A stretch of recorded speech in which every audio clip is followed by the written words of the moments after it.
Helo yna, Gwefan Gwych yr wythnos hon yw Tag Galaxy, a dangosau i chi pam. Y syniad sydd gyda'r wefan yma yw i dynnu ffotograffiau o Flickr. A i chi sydd ddim yn gyfarwydd â Flickr, jyst meddyliwch amdano fe fel lle mae pobl yn lanlwytho ffotos i'r cyhoedd i weld, iawn rhaid tebyg i Instagram.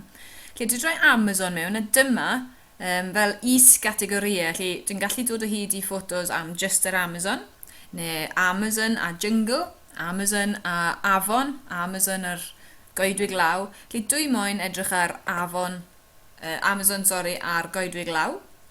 Lle dwi'n clicio ar y planed yma.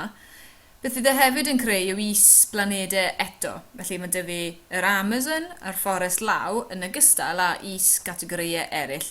Dwi ddim am rhywun, dwi'n ddigon hapus dy'r un yn y canol. Os sylwch chi, mae yna 29,000 o ffotograffiau fan hyn. Dwi'n mynd i glicio arno fe, a sylwch ar beth sydd yn digwydd nesaf.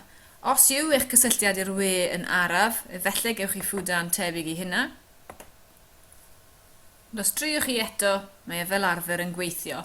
Lle beth sydd o'ch blaen chi yw'r holl ffotos sydd ar Flickr a'r fforest law yr Amazon o dan y ddau deitl yna.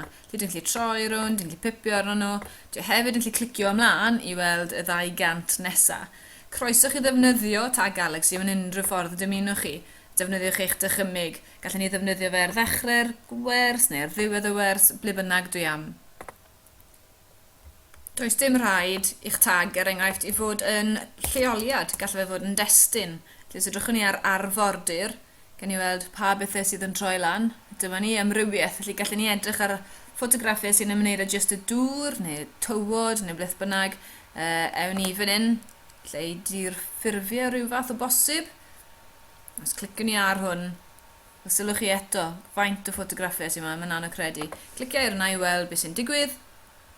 Dyma ni ffotograffiau felly sy'n ymwneud â'r testyn hwn.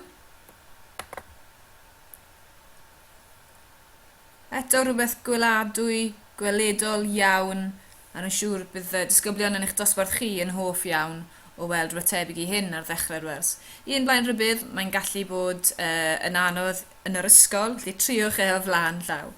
Pob hwyl i chi, dara!